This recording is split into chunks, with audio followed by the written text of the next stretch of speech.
कन्हैया ने जब ये सुना कि मेरा मित्र सुदामा आ गया, तो भगवान कन्हैया नंगे पैर दौड़े हुए जाते हैं, अपने सुदामा के अपने पास अपने बराबर के आसन पे बिठाते हैं, अपने आंसुओं से पगों को धोते हैं। तो जब ये बात रुक्मणी जी ने देखी है तो कहा कि भाई ये कैसा मित्र आया है, ये कैसा मेहमान है। तो भगवान कन्हैया ने बताया कि ये मेरे बचपन का सखा सुदामा है। तो भगवान कन्हैया ने आज रुक्मणी जी से कहा है कि मेरा मित्र सुदामा आया है, मेरा सखा आया है, इसे भोजन खिलाइए। तो आज 56 प्रकार के भगवान कन्हैया ने भोजन बनवाए हैं। तो जब सुदामा जी पुनः अपने धाम के लिए जाते हैं तो भगवान कन्हैया से कहते भैया अब चलते हैं। तो अब चलते हैं तो भगवान कन्हैया कहते हैं कि भैया तुम्हारा विवाह है वो कहना है। तो भगवान कन्हैया से सुदामा जी कहते हैं कि भैया हमने तो बहुत मना करी थी, लेकिन घर वालों की राजी से विवाह हो गया। तो भगवान कन्हैया ने कहा कि हो गया कहा कि तो भैया भाभी ने हमारे लिए तो कुछ भेजा होगा। तो भगवान कन्हैया ने जब ये बात कही तो सुदामा जी कहते हैं कि भैया हमारे घर में खुद ना है, तुम्हारे लिए हम कहाँ पे ले आते। तो भगवान कन्हैया से सुदामा जी ने कहा कि भैया इतनी ये सब कौन है। तो भगवान कन्हैया ने कहा कि भैया ये सबरी तुम्हारी बहू है कि भैया एक बहू थे तो हम दुखी है कि हम तो एक ही से दुखी है, तुम्हारी जी इतनी। तो भगवान सुदामा जी कह रहे हैं भगवान कन्हैया से कि चलो कोई बात ना है, 16,108 है, अगर एक रुपया देंगे तो 16,108 हो जाएंगे, कल्याण हो जाएगा। तो अब भगवान कन्हैया कहते भैया क्या भेजा है भाभी ने हमारे लिए। तो सुदामा जी कहते हैं कि कुछ नहीं। तब तक वहां पे बलराम जी आ जाते हैं। तो बलराम जी ने कहा सुदामा भैया राम राम। तो जैसे ही सुदामा जी दोनों हाथों को ऊपर करते हैं तो जो चावल लेके आए थे वो नीचे गिर जाते हैं। तो जब वो चावल गिर जाते हैं तो कन्हैया जी उस पोटरी को उठा लेते हैं और उसे खोल लेते हैं। तो जब उसे खोल लेते हैं तो भगवान कन्हैया उसमें से चावल खाने लगते हैं।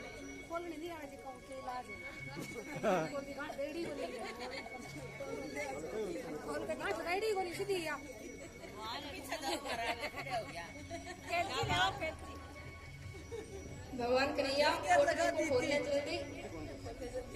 तो जब भगवान कन्हैया उसमें से लक्ष्मी जी खोल रहे हैं।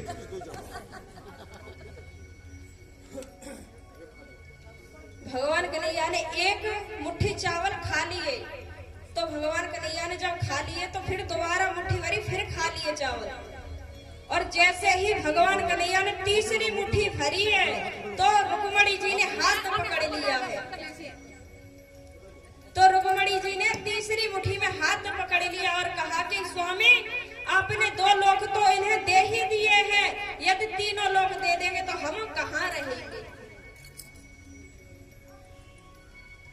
तो भगवान कन्हैया ने इस प्रकार से 2 मुट्ठी चावल खाए हैं। तो 2 मुट्ठी चावल के प्रति उन्हें 2 लोक दे दिए हैं।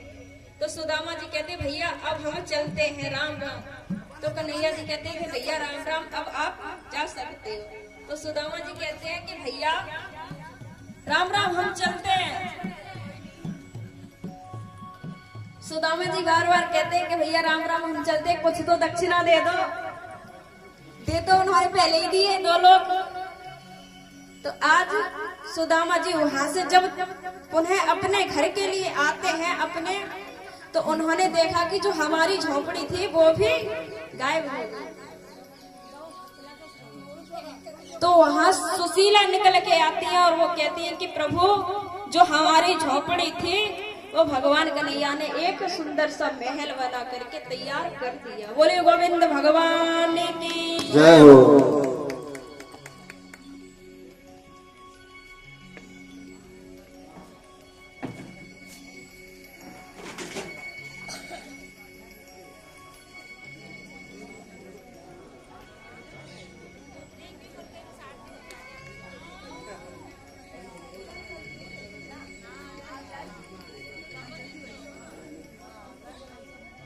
श्री राधे बोली वृंदावन बिहारी लाल की, बोली गोविंद भगवान की।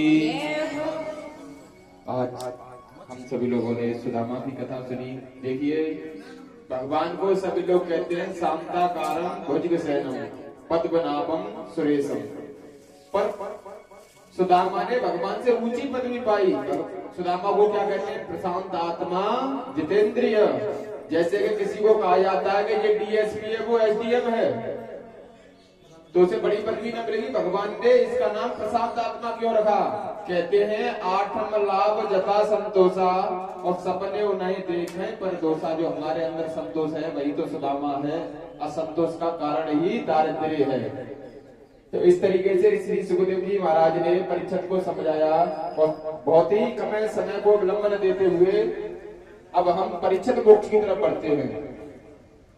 जैसे ही परीक्षित मोक्ष को, जो परीक्षित को श्राप लगाता है तुझे 7वें दिन तक्षक सर्प डसेगा, तो आज वही सर्प परीक्षित को डसने के लिए चला। वैसे परीक्षित तो सुखदेव जी की कथा सुन के मोक्ष को प्राप्त कर चुके थे, पर उन्होंने अपनी नासिका को सपोड़ लिया था। क्यों? कि हमारे पूर्वज ऐसे योद्धा भी हुए, तो हम कहते हैं कहीं ना केवल टप्पे मार रहे हैं, तो इसलिए उन्होंने नाक को सपोड़ लिया, तो नाक उनकी कच्ची रह चुकी थी। आज तक्षक डसने को चला है, तो उनको गैल में मिले गुरु धनवंतर। कौन मिले? गुरु धनवंतर, जिनके 1400 चेला थे। अब तक्षक ने देखा कि गुरु धनवंतर परीक्षित को बचाने के लिए चल दिए और तक्षक डसने को जा रहा है, तो उन्होंने कहा क्यों नहीं की परीक्षा गैल में ही ले ली जाए। तो रास्ते में परीक्षा लेने के लिए तक्षक चला, तो तक्षक ने कहा गुरु धनवंतर से कि कहाँ जा रहे हो? तो उन्होंने की मैं परीक्षित को बचाने के लिए, कि जहां तक मेरी नजर जाती है वहां तक सब कुछ जल जाता है। तक्षक कह रहा है धनवंतर से, तो धनवंतर ने कहा जहां तक मेरी नजर जाती है वहां तक सब हरा भरा हो जाता है, कि एक बार प्रयास करके देखो। तो तक्षक ने देखा तो सब कुछ जल गया उसके जहर के कारण, और फिर गुरु धनवंतर ने देखा तो सब कुछ हरा भरा हो गया। तो परीक्षित सोचने लगा, जैसे गुरु धनवंतर ने सोचा कि अब तो मैं परीक्षित को बचा ही दूंगा, तो तक्षक ने कहा कि ये पूछ के तो परीक्षा जरूर बच जाए, और श्रृंगी ऋषि का श्राप झूठा हो जाएगा। क्योंकि श्रृंगी ऋषि ने श्राप दे रखा था इतलंगित मर्यादम भरत वंशम सप्तता हने, 7 दिन में भरत वंश का नाश हो जाएगा, परीक्षित तुम्हारी मृत्यु हो जाएगी, कि श्रृंगी ऋषि का श्राप झूठा हो जाएगा। तो गुरु धनवंतर आगे बढ़े तो वो तक्षक एक छड़ी बन के लौट गया। गुरु धनवंतर को छड़ी बहुत अच्छी लगी, उन्होंने उठा के कंधे पे रखी। कंधे पे रखते ही परीक्षित ने पीठ में डस लिया उनको, पीठ में तो निगाह नहीं जा सकती।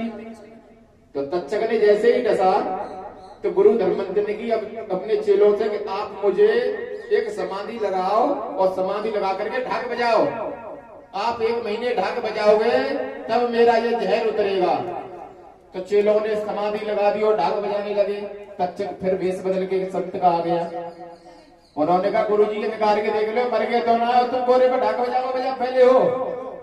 तो चेलाओं को बहकाया। चेलाओं ने फिर गुरु धनवंतर को ऊपर निकाला। जैसे ही ऊपर निकाला भैया, तो गुरु धनवंतर ने की अब हमें बचाने वाला कोई नहीं है। इसका कारण ये है जो मेरा जादू है आपके अंदर चला जाए, आप मेरे मांस को पका करके बना करके खा लीजिए। तो 1400 चेला ने गुरु आज्ञा देता है वो करना पड़ता है। तो गुरु ने आज्ञा दी, उन्होंने 1400 चेलों ने 1400 हड्डियां मंगा करके एक मांस का टुकड़ा बना करके हड्डियों में पकाने के लिए रख दिया। फिर तक्षक घूम के आया ब्राह्मण का वेश बना करके कि आप अपने गुरुओं को खाओगे। चेलों से सभी को समझाया आप अपने गुरु को मत खाओ, इससे तो आप सभी तामसी हो जाओगे। तो उन्होंने फिर बहका करके उन सभी हड्डियों को गंगा जी में विसर्जन करा दिया। तो समय से सभी हड्डियां डूब गई, एक हड्डिया बची केवल, वो बंगाल में जाकर के एक धोबिन अपने पति से रूठ करके गंगा जी में कूदने आई। उसको वो हड्डिया मिली, उसने वो मांस को उठाकर खाया। इससे हमारे भारत का जादू पूरे बंगाल में चला गया।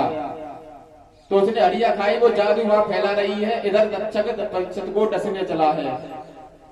जैसे ही तक्षक एक फूल पे सवार हुआ,